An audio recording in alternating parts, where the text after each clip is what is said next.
And there's been a huge disconnect between the world of economics and the world of politics and the world of warfare.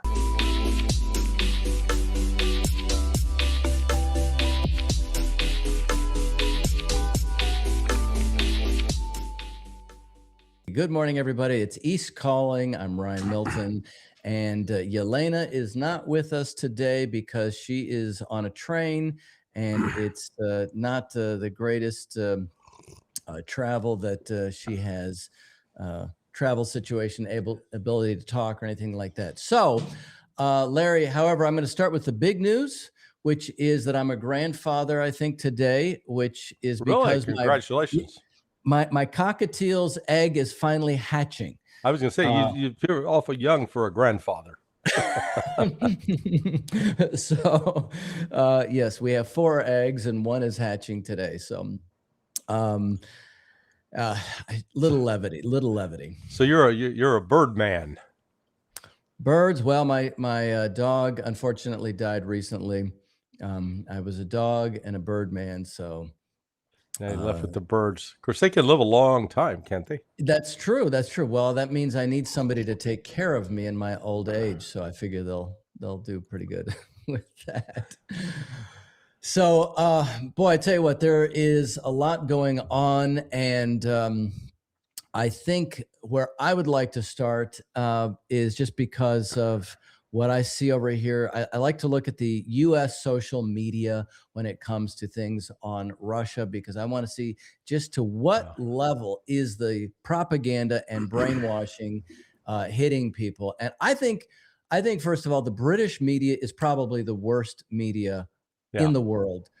And for example, President Putin was talking not that long ago about peace, and they said, see, it's a sign of weakness. And I thought, well, this is really him saying this is your opportunity to not be annihilated. So given that situation, one of the things that is being talked about a lot more lately is the idea that the Spirit of Anchorage is over. Supposedly, Yuri Ushakov has said this. Sergei Lavrov has said this. And now there's all sorts of quibbling here on our side. Was it ever? Did it ever really exist? Was it something? Is it something that can be revived? Do you have any thoughts on that? Well, it was never defined by either side in terms of what was actually agreed upon. But Russia seemed content that they thought they had assurances from Donald Trump, and were giving him the chance to follow up on those, to put those into action. Apparently, he never did. And now Trump has gone back over to the dark side. He is fully on board with this whole propaganda campaign against Russia. So it has, like, there are several elements. One is, let's call it information warfare. You're getting article after article about Putin's. He's shaky. His political future is in doubt. He's on an imminent downfall. That the troops are they're going to mutiny against him. Right. And so that's being pushed. And these people that are obsessed with getting rid of Putin, it's like, I want to ask them, so Putin goes, who replaces him? Do they think it's going to be the fairy godmother from The Wizard of Oz? More likely that if Putin were ever forced out over the current military policy, it would be because he's seen as too soft, too accommodating, too patient. There are growing voices in Russia that they just want to grab Ukraine by the neck, squash it, kick the shit out of it. Just that as brutal as possible. So you got that information, you got that propaganda track. Then you got the fake psychological operations. The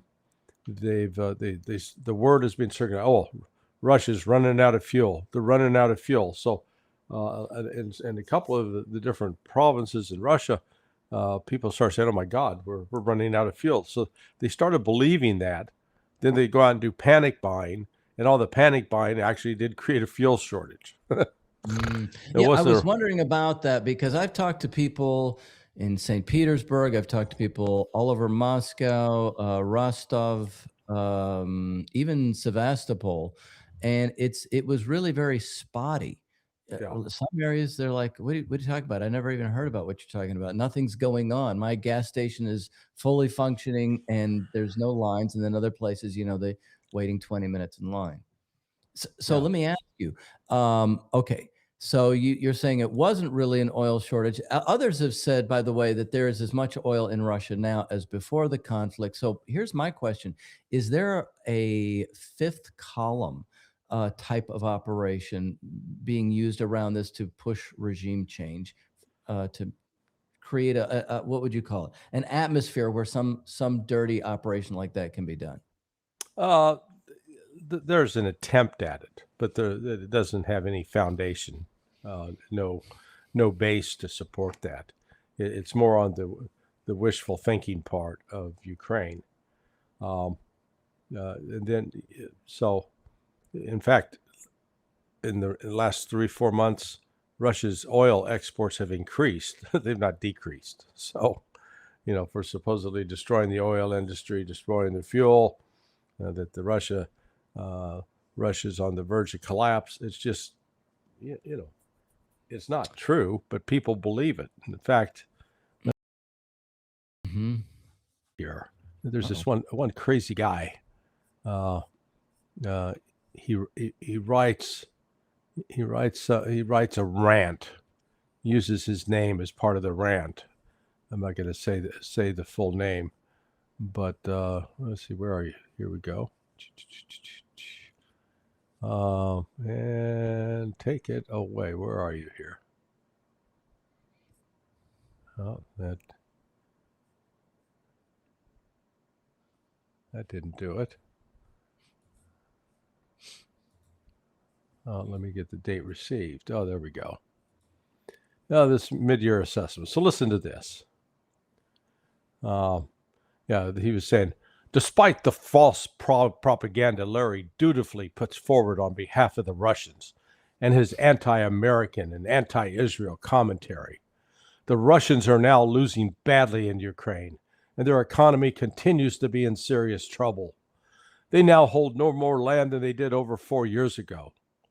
Russia has lost around 2.2 casualties for every one Ukrainian, and recently that ratio is much worse. That is the fact you can look up versus what Larry has been peddling about the ratio of casualties being the opposite. Now they have lost so many men they are not able to replace them one-to-one with new recruits. Even Russian sources confirm the total casualties are now possibly over 1.2 million, with at least 350,000 confirmed dead by counting actual obit notices and graves. Whatever the actual number, it is horrific and not sustainable. In 2026, Ukraine has had a small net gain of land. Russia is now losing the war. The Russian economy continues to deteriorate despite fake data put out by Russia. There is no available labor, causing factories to not be able to run fully. The cost of capital is so high. I mean, this guy's On out and of his on. fucking mind. Yeah. He believes this. This is I'll put it, he's like an 80-year-old Zionist. So it goes to explain he's used to being delusional, but it's not a view unique to him.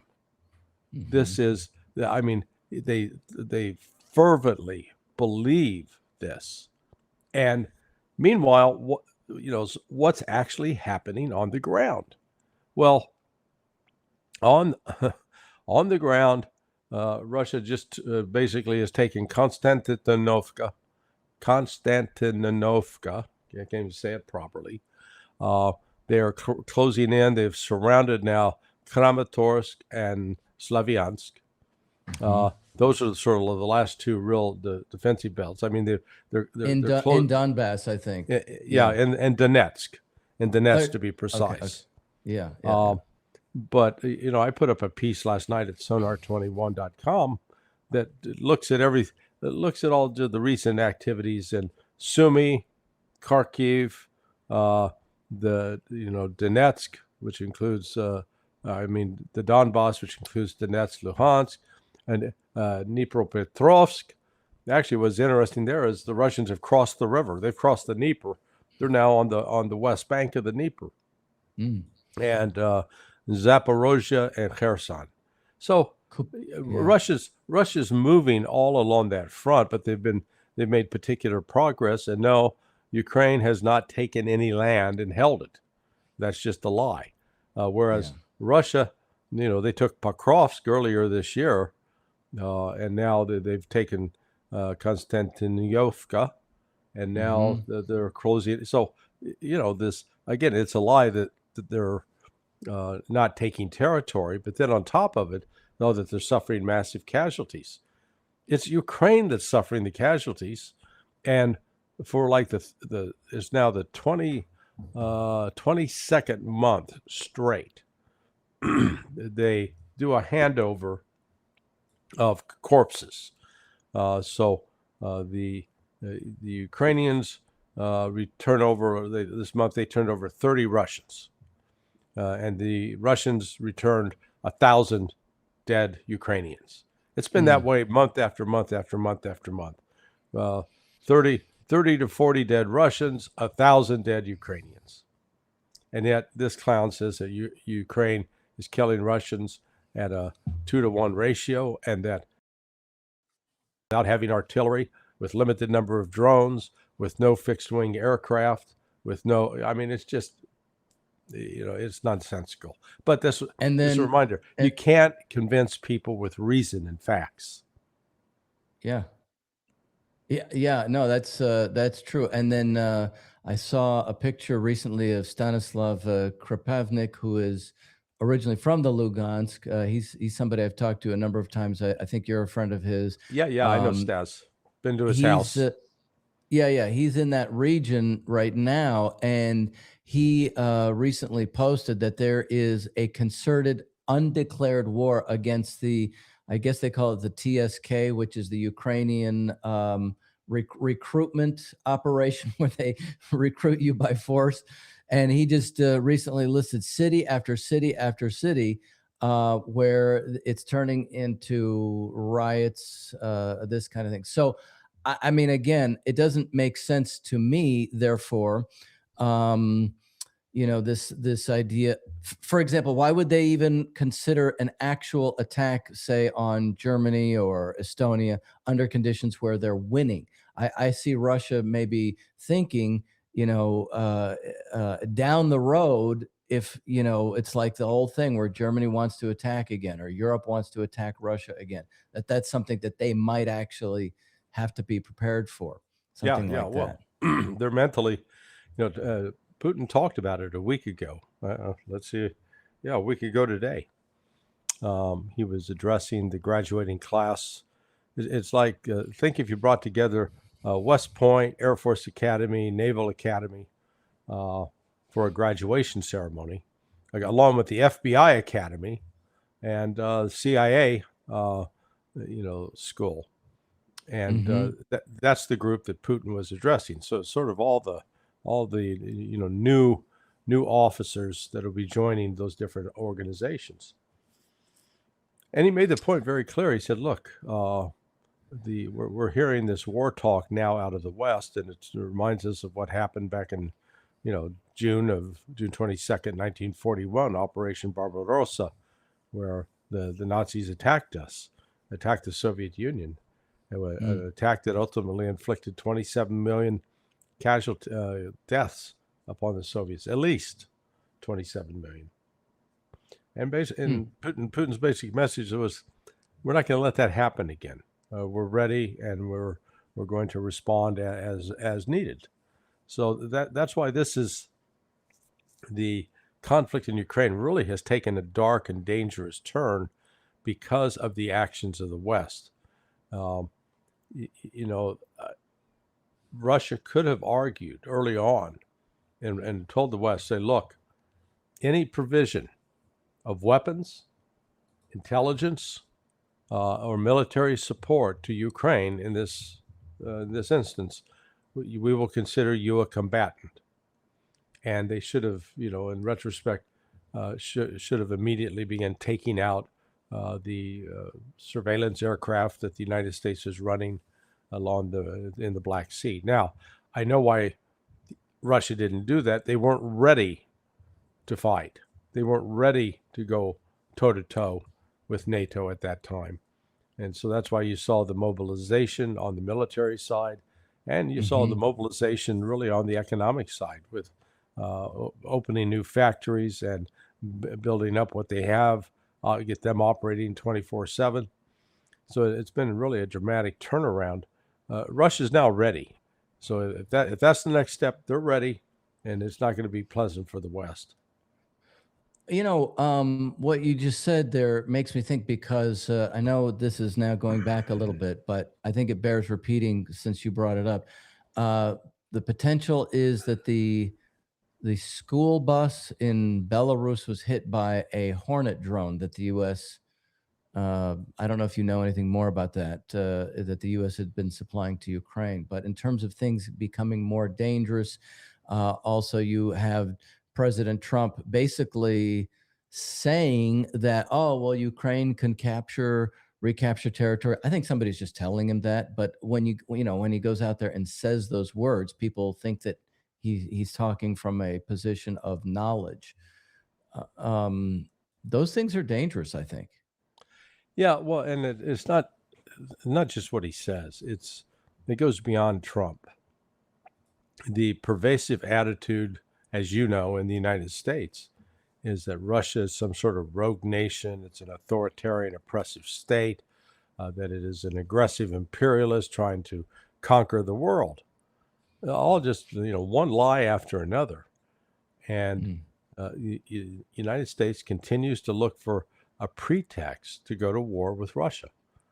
And I keep, I keep saying that the goal of the American policy right now, as constituted within the bureaucracy, it's one of hostility, and it's one of basically wanting to. If you step back and went to CIA and to Department of War, and then to the leadership and say, okay, what do you really want? And they'll say, we want to destroy Russia. Russia needs to cease to exist as an economic, political, military power. It needs to be put in its place, whatever that is. And there's no amount of information you can provide that can overcome that kind of prejudice. It's a deep-seated prejudice. So now, shifting a little bit, but it makes me wonder. I wanted to ask you, therefore, about this Ukrainian oligarch, Yermolayev, who was attacked, bombed, whatever, in Monaco yesterday. Yelena and I were speaking before the show that there are rumors that the SBU wanted to take over his call center business. Maybe the NAFO and the other people in Facebook and everywhere else that work for Ukrainians, they're just getting tired of not making any money or something. I don't know. Do you have any thoughts or any analysis of what this represents? No, other than the thing's starting to come apart at the seams. Think of Godfather. Godfather Part 2, great movie. But you know what? At the end, when you got Al Pacino settling all of the scores and killing all the people that used to be around him and supported him, it's just the organization dies. It goes away. It's not what it once was, and that's what you're seeing right now. This is one other symptom of the end of this Ukrainian experiment. That the government of Volodymyr Zelensky is on its last legs. If you go back, I think 3 months ago, people were predicting that, with Kramator Slavyansk, it's probably going to be sometime in 2027 that'll fall. Not now. I mean, people are talking about it in terms of months. Perhaps Mm, by the end of the summer.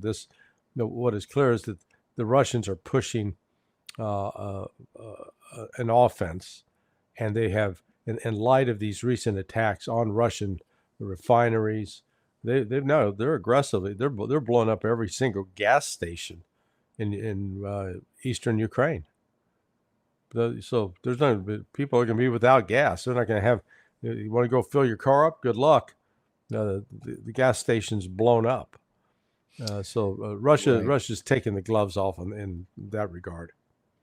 And then Poland now. I saw this thing from some some Ukrainian on NTA television. He began threatening Poland and Hungary, and I forget his name exactly, but basically trying to threaten war with Ukrainians. But the Polish president had revoked this Order of the White Eagle for Zelensky because of supporting some Nazi group. I guess they were renaming a Ukrainian military unit. And just now, the Kiev government has said we're going to essentially re-honor Stepan Bandera. So it's like everything that people like you had said, or I think about also who was the congressman? There was John Conyers before he died. He was a black congressman here in the Yeah, United yeah, States. He used to introduce legislation in the Congress saying no selling weapons to Ukraine because there's tons of Nazis. So it's like this is all now coming out. yeah, yeah, yeah. No, no, they've that was what I never understood. The um, Poland being supportive, and this um, the one, I guess their foreign minister, uh, he has been particularly vocal about supporting Ukraine, and yet his name's Sikorsky, Mm-hmm. like the inventor of the helicopter. Mm-hmm. Uh, but the history of Poland with Ukraine during go back to World War II, the Volyn massacre that took place, well over 100,000 Polish citizens were executed, exterminated by Nazis, by the group affiliated with Bandera, and so it's like, why would Poland align itself with an organization and movement whose history celebrated the murdering of Poles as being subhumans? You can't make this up. So Yeah, and I thought Poland, correct me if I'm wrong, if they represent the largest or a very large portion of the foreign troops in Ukraine, what's to stop them from saying, "Hey, we're we're not getting anywhere," and taking that part of Ukraine that was originally Poland? yeah, well, and that is one of the real uh, possibilities of how this turns out. So Lvov or Lviv, however you want to pronounce it, in a couple of different ways it's spelled, is in western Ukraine. Originally was part of Poland. Uh, Mm, and there are. This is where you get into those elements of, Poland is very, very, very much Catholic, not Orthodox Christian, mm. and so there's always been sort of that tension between. Again, everybody supposedly believes in Jesus. Can't we all just get along? But no, they have to have that split over theology, and but that western part of Poland is heavily Catholic compared to the eastern part of, I mean, the western part of Ukraine, heavily Catholic as opposed to the eastern part of Ukraine, which we find more Orthodox. Mhm. So, it would be natural for that to happen. I think I do not see how Ukraine survives intact as a state, anything approximating its current condition. Mhm, mhm. And you have, yeah. Well, I think that's very important just to go over those things because people start to panic and they say, "Oh, is President Putin doing what he needs to do?" I think what you've just laid out is that this is a constant. They're not good. You've said it many times. Russians do not do information warfare well. but they are constantly moving forward militarily in a very precise way. So that's the reality. So switching over to the situation in the Middle East, you had been talking recently about how U.S. troops are leaving their bases. Right. But I don't know if you meant Europe or in many different places. Certainly, the whole thing in with Iran seems to be a fluke, because every time Trump comes out or the administration comes out with something about the MOU, the Iranians say, "Well, we don't know what you're talking about. We've never discussed that. Yeah. What's going No. on?" So the order, the order to for U.S. The redeployment order for U.S. aircraft, U.S. personnel was issued by Pete Hegseth, I believe, 5 days ago now. And so, as a result of this order, all of those assets, both aviation assets, helicopters, combat aircraft, uh, any artillery, Patriot missile batteries, THAAD missile batteries, troops. We had at least the 82nd Airborne, the 75th Ranger Regiment, and other units that were deployed forward. They're now coming home. The process is starting, and the people 2 days ago picked up on there was a lot of new aviation activity flying into the Middle East. They're going, "Oh, the United States is building up." No, it's not. I checked with somebody who was involved. In fact, I can read you Interesting. what I sent my friend asking. Um, um, I said, "So are the withdrawal orders still in effect and not being rescinded?"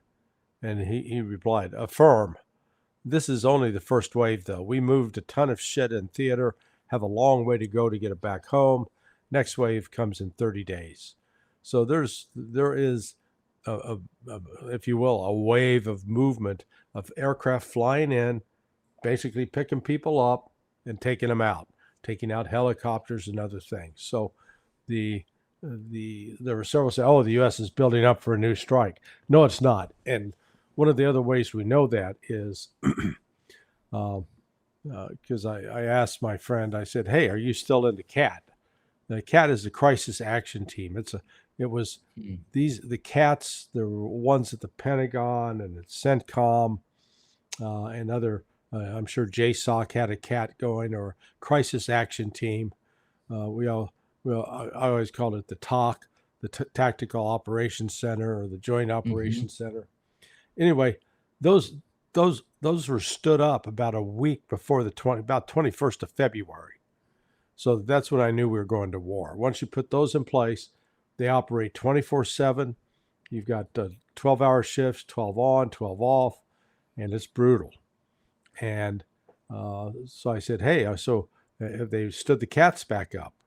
He goes, "Nope. We stood down 24/7 support a few weeks back. So now it's on an as-needed basis. We still have someone manning the A2 desk during the day, but only Monday through Friday. The tempo is drawn way down. I think this is going to become another low-intensity conflict like Ukraine, with very little significant developments over months at a time." So the point of all this is the United States is not gearing up for some massive ground operation or military strike against Iran. Well, can we even sustain more strikes against Iran? Yeah, well, that gets to another interesting question, and it revolves around the trade-off between producing jet fuel and producing diesel. So Mm. we already have a shortage of oil, of let's call it the sour crude that comes out of the Persian Gulf, and that oil was what is used to make a diesel and jet fuel. Now, the Persian Gulf is not the only source for oil for the United States. We also import from Canada and from Mexico and from Venezuela. but the loss of that, what was coming out of the Persian Gulf, was significant. In fact, it was so significant that the Secretary of Energy authorized drawdown of our strategic petroleum reserve. And those reserves now, on the 19th, they're down to 330 million barrels. So we are now 11 days past that. So it's likely down around 320 now, maybe approaching 315. And the baseline number is not from 315 to zero.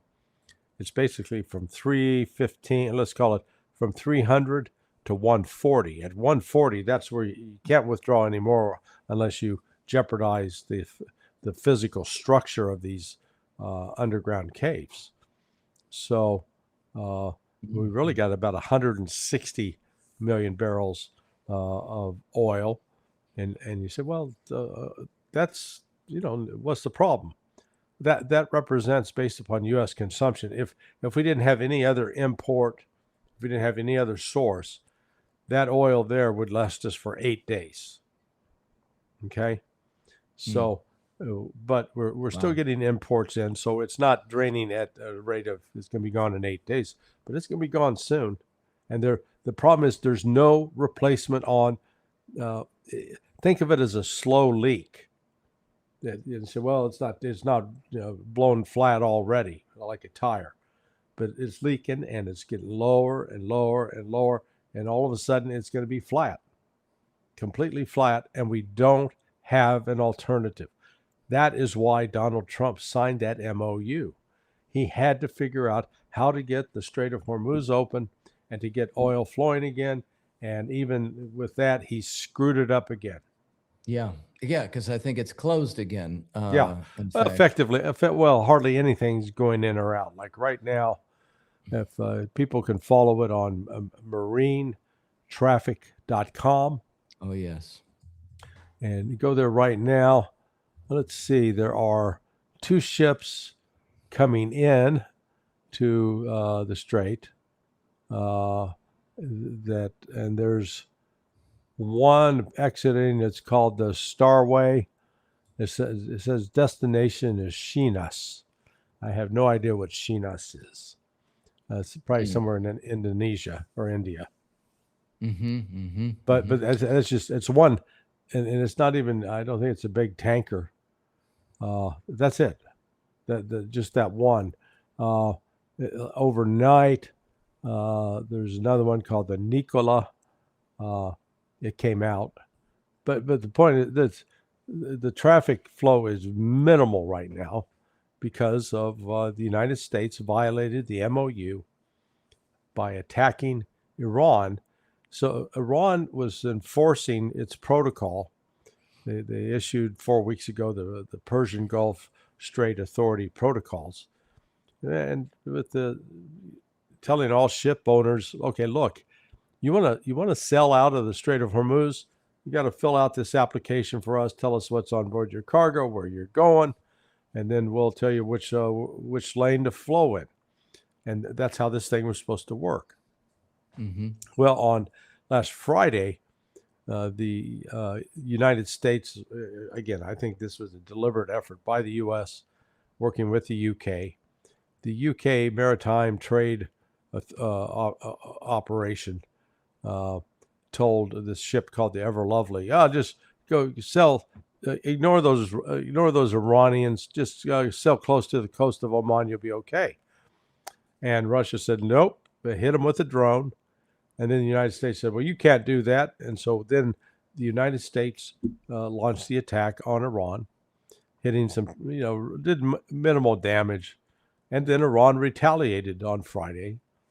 So the point of it, though, was in the MOU, it stipulates that there's only one country that's responsible for the movement of oil. And it says this, here's paragraph 5. It says, upon the signing of this MOU, the Islamic Republic of Iran will make arrangements using its best efforts for safe passage of commercial vessels with no charge for 60 days only, from the Persian Gulf to the Sea of Oman and vice versa.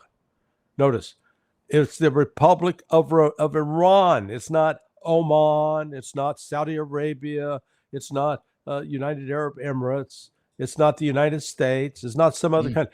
The only country in that MOU specified with responsibility for arranging the safe passage of commercial vessels is Iran. Iran has a procedure that they said, here it is. It's called the PGSA. Follow this. And the United States ignored it. And then, in violation of the first paragraph of the MOU, the United States attacked Iran. Right. So, this is, Iran sitting there watching the United States violate it right and left. They said, okay, Gulf is closed. Really, yeah. And then the other aspect on this is the so-called wild card element of Israel. I mean, they're, as far as I can say, they seem to just be self-destructing politically, but they can still cause a lot of damage. So in this process, I don't see. Well, what do you say about how that is dealt with too? Because that is a factor that Iran is saying has to be addressed. Well, up to this point, Hezbollah has basically remained largely silent. Yeah, they've carried out a few ambushes, but they have not been initiating attacks against Israel in accordance with the MOU. They're backing up Iran on this MOU. So that's interesting. Yeah, but if one of these days Iran may say, "All right, go get them," and Hezbollah will then launch its offense on the Israeli Defense Forces, and they'll suffer more casualties than they have up to this point. That's where it's potentially headed. Okay. So it's all right. Go ahead. All right. No, that's good. That's good. So now, obviously, you're going to say something about the effect of the supply chain vulnerability that nothing moving through here is affected everywhere. The supply chain for chips in the United States. I heard you discussing helium. I didn't know helium was a major component in MRIs. 1/3 of world agriculture supplies are completely dependent upon the Middle East. So there is obviously the economic component. I wanted to quote a couple of things. Sergei Glasiev, who used to be an advisor to President Putin, he has recently come out warning that their U.S. markets will collapse, making China the world's major financial power. He says within 3 years. He said because of that collapse of the financial bubble of derivatives in the West, especially after the war in Iran, is going to change the structure of the financial world, the whole financial world system. He said the American economy is a huge pyramid scheme. That everybody will see that China is not only huge production, but has a large financial system. And then he also included India in that. Now, one aspect I want to add into that is that the Bank of International Settlements has just come out and said that the whole AI bubble is now coming to an end. Are these related in your mind? This whole process with the destabilization of the war and the physical economy in the Middle East, and also these bubbles. Do you see that? Yeah. No, listen. There's been a huge disconnect between the world of economics and the world of politics and the world of warfare. The shutdown of the Strait of Hormuz initiated. Let's call it that lit the fuse on what will be a global economic depression, because they shut down the flow of oil, but it also shut down the flow of liquid natural gas, LNG. But making matters worse is that the LNG field was actually destroyed, Ras Laffan in Qatar. And Qatar accounted for about 10% of the world's supply of liquid natural gas. And Mhm. LNG is important because out of LNG, when they come up in this process, that's where the helium is extracted. And people say, Mm. well, so what? Well, the helium is involved. You need helium to produce chips. The gas is involved with the actual engraving of the chips. So, uh, with 40, roughly 44% of the world's supply of helium came out of the Persian Gulf, Mm. and it's a very, very unstable gas. And it doesn't just you just can't put it in a storage tank and it stays. It degrades, etc. So, with less helium on the market, that means there are less computer chips being produced because there is not enough helium to produce what the chip makers want to produce. And we're seeing the effects of that shortage already in the pricing of Apple phones and MacBook Pros that Tim Cook announced first of last week, maybe or 2 weeks ago. So the price of the top line Apple phone is going to go up $200, and the Mhm. price of the top of the MacBook Pro, the top of the line, is going to go up $300. Those are Right. significant increases. Right. This means that the number of chips being produced is down, and that then spills over into the whole artificial intelligence sector of the economy, because they need data centers that are filled with computers. And now the cost of those computers is going to go up. It's not going down. And it's going to remain up for the foreseeable future because there's not an immediate solution to restoring that LNG field. That may be more than a year or so away, which means the production then of helium could be, it's not going to get anywhere back near to normal for more than a year. Then we get into the areas of sulfur and urea. Sulfur has lots of dual uses.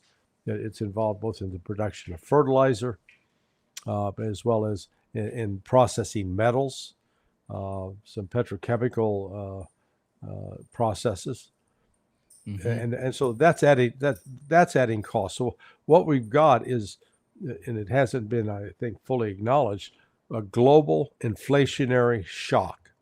This is a this isn't a case of inflation from printing too much money and having excessive debt. No, this is that these products which you need are scarce, and because you need them and they're scarce, you're going to have to pay more to get them, and because they're going to use the price to sort of sort people out that if you can't afford it, then you don't deserve it, kind of thing. So that's what's before us. Everyone's all fixated on the oil flow of oil out of the Persian Gulf. That that's only part of the problem. Mm. Right, exactly. I definitely see that, and it's interesting because I'm just looking at various other headlines of the New York Post. They're talking about the AI collapse. Even NPR, TASS from the Russian news agency, they said that really for the first time, world central banks will take the next 10 years to reduce their share of the dollar in their international reserve. That everything that we've been discussing just represents a big shift away. And then you have China, who always seems to be thinking 5, 10, 15, 20 years in advance with they call it the cross-border interbank payment system, SIPS, which is the Right. alternative to Swift, I think it is, right? Correct. Correct. So it is like what Sergei Glassiev said: the U.S., which is the cornerstone of the whole Western alliance, the Anglo-American establishment, is a bubble, and China seems to be moving in this other direction.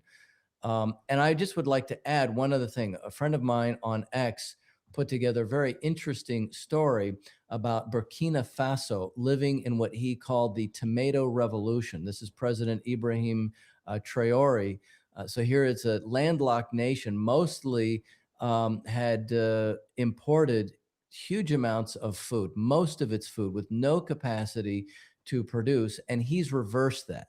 He's reversed this process. So now they're able to actually feed their population and begin exporting food. So it's like, if you are not producing physically what you need to do to sustain your population, then you need these wars, you need these financial bubbles just to stay afloat. And that's where we are, I think.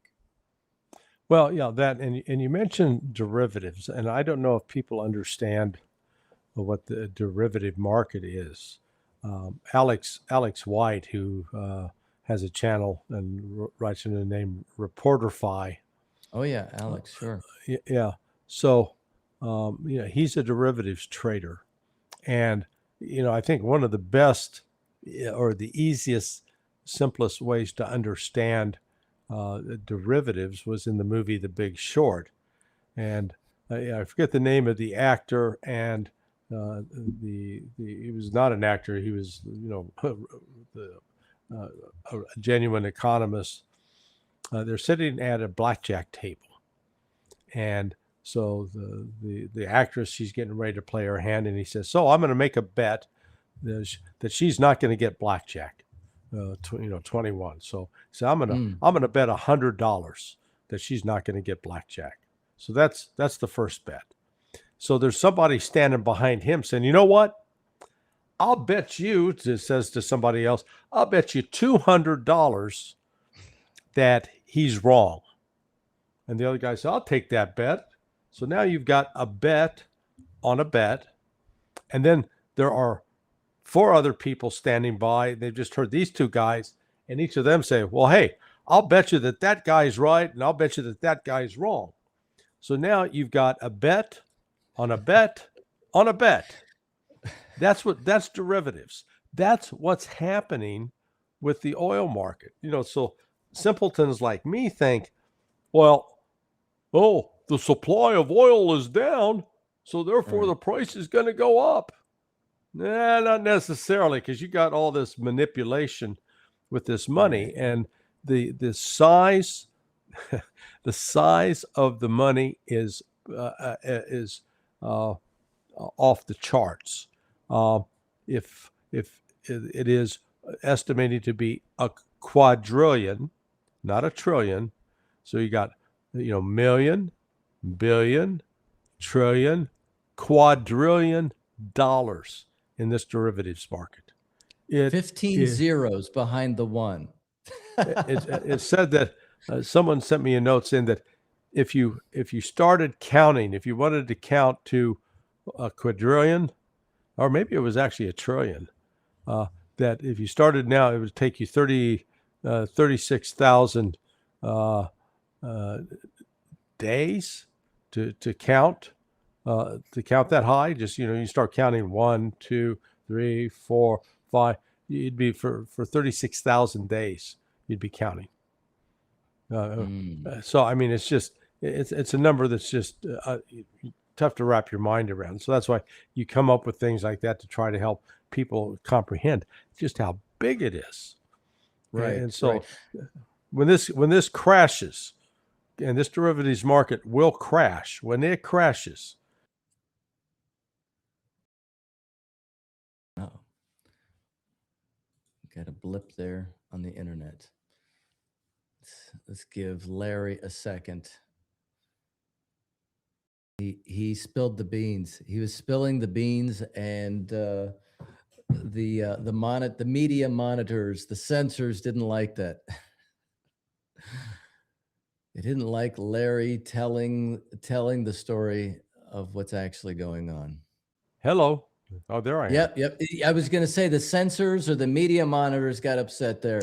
I guess so. To spill the beans. Yeah, I was hearing you all along. It just. Oh, okay. Yeah, crazy. Yeah. So I looked at what you were saying when this. I lost you for a second. Yeah. There. So when this bubble pops, and it will pop, it's just like a law of nature. When it goes, it is going to be global, and it will be ugly. So. Yeah.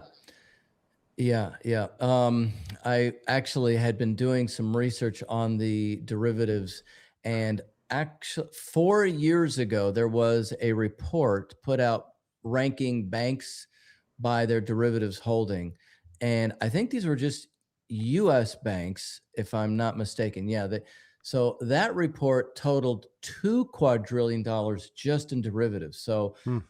and of course, I mean, I don't know how many times more than their assets that actually represents. So that is something else. Well, I want to. I know we're almost out of time with you, but there's one thing I wanted to mention, which you may or may not have heard, because speaking of sensors and media monitors, we are always told about how China is, this authoritarian regime, and there's this fellow Guo Wenji, if that's how you say it, who was a multimillionaire, maybe billionaire in China, who fled because of the evil CCP. And I think he and Steve Bannon had started the new federal states of China, big propaganda thing. Anyway, it's just come out that this guy was sentenced to 30 years in jail here in the United States, because he's here, because he was running a multi-hundred-billion-dollar scam. Surprise. So it looks like some of this is actually coming home to roost. Billionaires can go to prison. So, Larry, maybe there is some hope that some of these criminals could be brought down if nations decide to do the right thing. Well, there's always that hope, but I'm a firm believer in the no good deed goes unpunished category of Yeah, I know. justice. Well, speaking of that, Dan Kovalik, who is a civil rights lawyer, I know who Dan is. Yeah. Yeah, he and I were on RT Crosstalk a couple of weeks ago, and apparently he's been detained in the UK, in Liverpool, on anti-terrorism legislation and things like that. So it's, to your point, no good deed goes. Isn't he an American citizen? Yeah, well, all I can say is that he's been detained by the police under this anti-terrorism legislation, which criminalizes free speech. So I guess we could actually say that the UK now considers us their enemy again. So perfect in time for 4th of July to get Americans thinking properly. That's why all my relatives left that friggin' place, 300 years ago. Yeah, yeah. Well, we do need a new American Revolution, I would say. How that will play out, I'm not entirely sure, but with people like you, your guidance, and others like you, maybe we can actually we can finish the job that Washington, Ben Franklin, Hamilton, and these guys started. Because we need it bad here in the United States, Larry. Yep.